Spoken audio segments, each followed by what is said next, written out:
After my dad remarried his affair partner, she moved into my house pregnant and asked me to leave, but I had to remind them I own it. My parents divorced 3 months ago, and things have been incredibly hectic for me and my mother.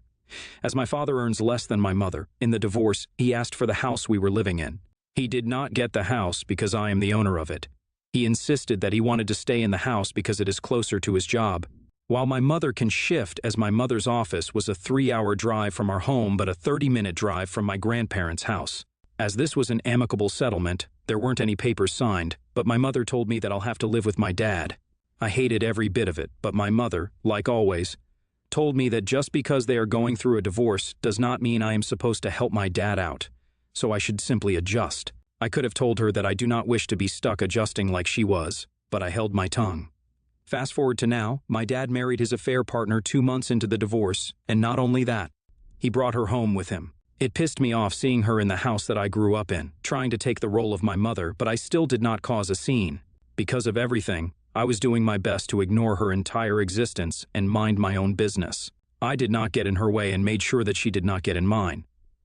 I barely spoke with my dad, and every day after I came home from college, I would go back to my room. Now, when my father told my mother that he is divorcing her, my mother kicked him out of the house, the one good thing she did, and he lived with the AP until the court hearing was done. During this time, my mother shifted me into the master bedroom because she did not want his side chick sleeping in the same bed as she did. I understood her logic, and I moved into the master bedroom. We burnt the mattress together because my mom knew that the AP had dropped by our house, and she did not want me sleeping on that bed like she had to.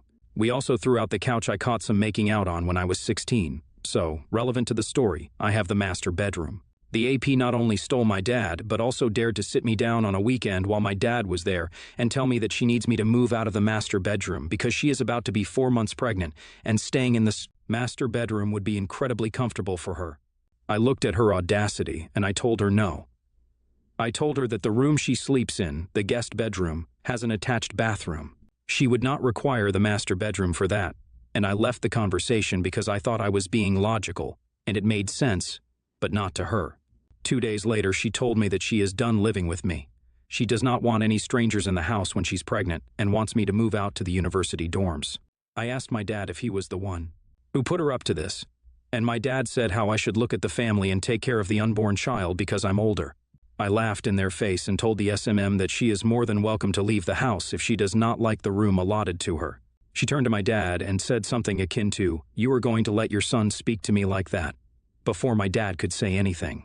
I told her that she can take him with her to whatever place that they would be better suited for because I own this house, and I do not wish to live in the same house with ungrateful people like her. She started screaming at my dad because she was under the assumption that he was the owner of the house. I told both of them that they had an hour to pack whatever they needed, and I needed them to leave.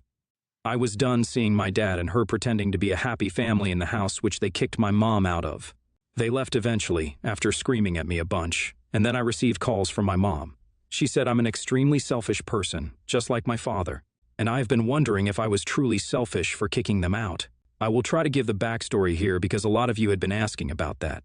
I am 22, male, and I have known about my dad's infidelity since I was 16 and walked in on him kissing a woman in our living room. He is a teacher at the local middle school, and my mother is an architect. Both of them led extremely busy lives, but I never thought that my father would stoop so low as to cheat on my mother like this. When I tried to tell my mother about it, the way she reacted made it pretty obvious that she was in denial. It was not even the subtext that my dad had been cheating on my mom for a while, and my mom knew about it but refused to accept the truth. I tried to tell her about this whole situation repeatedly, but she refused to listen. She simply could not fathom the idea that her high school sweetheart was over her. I told her to confront him, and every time I did, I was the one she took her rage out on, calling me disrespectful towards my father. It was strange, seeing the farce of a relationship they had, and how tightly my mom clutched onto that facade of a happy relationship. It was sad. When I confronted my father asked me what I was planning on doing about it. It was not like I have any options, and if I bothered him too much about it, it would not be an issue for him to kick me out. He reminded me that I am almost 18, and it will not be unheard of if he were to kick me out. So yeah, the situation was pretty bad. When I told my mother about this finely veiled threat, she told me that she can make sure that he can no longer threaten me like this, but I have to promise to listen to everything she said, which included I had to pretend to be oblivious to my dad's cheating. When I told her that I do not want to play these games of charade, My mom insisted that we must care about the image of the family, and we mustn't air out the dirty laundry. It was funny hearing her say that because my dad has done everything to make it obvious he did not care. I had no idea why she cared, but I wanted to respect her wishes, so I agreed. My mom was the owner of the house, so it was pretty easy changing the ownership. That's pretty much how I ended up with a house in my name. The reason why I couldn't move out of my house was that I am a self-funded student. My home is near my university, and I am working my way through college to graduate without a huge student debt. It would have been extremely hard on me if I were to move out. That's why my dad could threaten me. But as far as everything else is going, my mom is still upset with me because of the fiasco. I did. My dad has been calling me names because how dare I kick him and his expecting a fair partner on the street. But I have got a feeling he's madder at me for making sure his of a wife knew what a lying bastard he is because he didn't bother telling her that the house was mine even though he knew. My grandparents, mom's parents, learned about what I did and told me that they want to have a chat with me. I don't know if I want to go there as my mom is living with them right now. Honestly, I have no idea why my mother decided to move out the way she did, but it is what it is. Should I do it? I don't want to have her call me selfish to my face again because I do not think that I was. My mom is moving back with me. I went over to my grandparents' house after uni. It's a 3-hour drive from my uni, and I planned on staying over for the weekend. My grandparents looked angry with me, and I understood their attitude. The conversation was very tense, and I was genuinely worried that they were going to go off on me when Mom came back after work. She was surprised to see me, but she didn't look angry anymore. We hugged after 2 months of barely being able to see each other, and I low-key felt emotional. She fussed over me a little, talking about how I looked tired and stressed, which is true. I wasn't taking care of myself that much, and having AP in my house was irritating. I told her that I'll take care of myself now and that I don't have to deal with AP, and that brought a shift in the mood. She insisted that I was rude for behaving the way I did. I was supposed to be mature and responsible.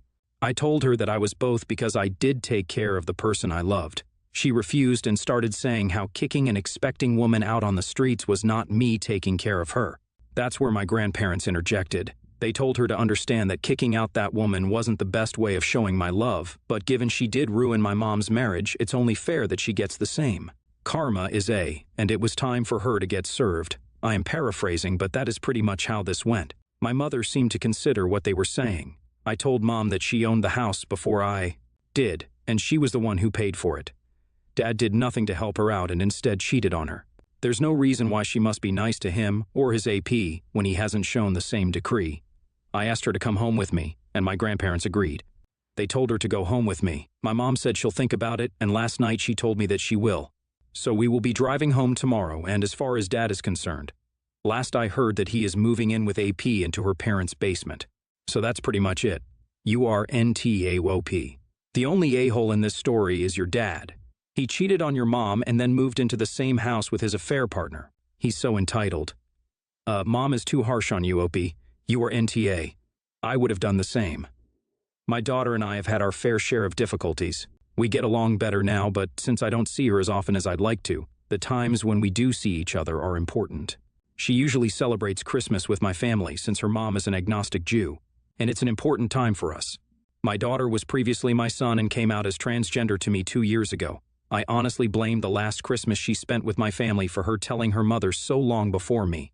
I think she has been uncomfortable with my family and missed the past few years because my family reacted badly about her coming out as being attracted to men. She doesn't want to be called gay now, as in she sees herself as a straight girl. The last Christmas she celebrated with us, it was my mistake for telling them at all, but I didn't know how to cope with it at the time. They were saying some things to her which weren't right, especially since she was really just a kid, and she reacted by crying and literally running out, which just escalated everything. At first, I was excited to have her agree to Christmas with my family again, but now I'm realizing that what happened is going to be that, but much worse. I don't want to see my daughter crying again, and I want to improve our relationship. My solution seems to be causing more issues. I was thinking I could celebrate Christmas with my family without her, and then do a separate Christmas celebration with her. I even told her she could bring her boyfriend, something she would not be able to do if she went to my family's Christmas. The issue is the only other days around that time that I'm free. I'm doing Christmas with my fiance's family, and then me and the guys been friends since high school. Have this tradition that I can't skip. My fiance is also struggling to be accepting, so I can't bring my daughter to her family's Christmas either. My daughter was upset because I had talked about how great our Christmas was going to be since we hadn't seen each other in a while. I said that we're still going to have a great Christmas, and honestly, a better one without my family. She says she doesn't care about not being able to celebrate with my family. She says that she wanted to celebrate with me, and I told her she still will. She started saying that she's always the lowest priority in my life and that she doesn't want to try to have a relationship with me anymore. For any other dads out there, I'm pretty sure you can understand why I'm writing here. That hurt, but there's nothing else I can really do, so would I be the a-hole? I thought she was just being sensitive, but typically when your kid is being sensitive, it's still important. I know that from experience. Buddy, your daughter has told you that she's the lowest priority in your life because you've shown her that. That hurts. That's because it's true, and you know it. YTA. Ask your daughter what she needs from you and do it. If you want this to be right, you are her father. Act like it. YWBTA. If your daughter is your priority, make her your priority. Pick her. Ask her how she wants to celebrate, whether it's just the two of you or whatever family she wants to celebrate with. She should never be made to feel uncomfortable because she's trans. She should come first. She's more important than your high school buddies, your fiancé who is struggling to be accepting, or your family who made her cry by telling her that. You can't change these commitments. You're telling her that they're more important than her than not. I, 30, female, have been friends with my friend Mary, 27, female, for roughly 5 years. We're completely different people who met at work and somehow became pretty close friends. 3 years into our friendship, Mary started becoming sick. No one really knew what was going on, but it all escalated into her passing out at work and needing an ambulance to get to a hospital. I could sense she was scared because she didn't know what was wrong with her. I took it extremely seriously and stood by her side through it all. Whenever she texted or called me because of her medical emergency, aka her being scared to collapse or faint randomly, I'd immediately answer and go see her. I spent many days by her side, and often spent all day accompanying her until her husband or a direct family member took over. This all went on for roughly a year, until she was finally diagnosed with severe anxiety and panic disorder. She did get it treated through therapy and returned to a new normal, being able to do things alone again. In the meantime, my life had changed drastically. I found a new job, met my now husband, and we moved into our own place. Naturally, we hadn't seen and spoken much during that time because I was so busy. Anyway, I found out that Mary's condition had gotten worse recently when she called me in the middle of the night asking me to accompany her until her husband would be back from work. I did go to see her, and upon asking her why therapy was no longer helping, she claimed she quit therapy because she wanted to get through it on her own. I asked her if her family knew, but she said she didn't want to worry them, so they don't know. Her husband knows. Well, her calls became more frequent again, but this time it was hard for me to just leave everything and be there for her. At first, I was there for her again, but with time, I just didn't have the energy to do so anymore. Her requests became irrational and more demanding, and while I have sympathy for her and her condition, I see no point in putting up with it if she's refusing proper medical help, let alone help from her immediate family. I started making up excuses why I couldn't help her at certain times. It all boiled down to last Thursday when I got a message from her at 4 a.m. asking me to take her to her parents' place because she was having a medical emergency. I saw the message, but I ignored it because I just couldn't take it anymore. In fact, I ghosted her and went back to sleep. The next day, I pretended to have slept through her text and found out she had managed to stay at home until her husband got there, but she didn't fail to make me feel bad for ignoring her messages. She's given me the cold shoulder since. I know she's mad I didn't answer or help her when she needed me. I do feel guilty, but I thought if it really was an emergency, she could call an ambulance. So Reddit, AITA for ignoring my friend during another one of her medical emergencies? NTA at all. So many people feel so entitled to make their medical problems other people's responsibilities, whether it may be mental or physical. I also do sympathize with Mary, and I understand how much you have tried to help. But she needs to understand that you are not her on-call caretaker. If she wants that, then she needs to look into a professional or a consenting adult that is okay with playing such a role. Clearly, you have started to put up your boundaries, and I commend you for that. She isn't thinking about how this can affect your own physical and mental health, as well as those around you, like your husband and potential future pets and children. I would suggest just having a conversation with her about it and explaining how you are simply not capable of playing this role for her. Although you want to be a part of her life and support her, you cannot be who she calls every time. Your friend is very manipulative, and it is not your fault that she refuses to get the help she needs. She's using you as a scapegoat since she has no one else to blame her problems on, and now this is her use for you, nothing more. You are not a source of comfort for this woman. She wants someone to buy her victim's story and to play the blame game when they refuse to comply. I would suggest you go fully no contact. She is a very abusive person by giving you the cold shoulder the one time you wouldn't be at her beck and call. And that says a lot more about her and her condition than what she says about herself. I firmly believe this woman has a serious mental illness. You need to cut her out of your life. It will continue to escalate with a person like this. She needs help that no average person can provide. NTA.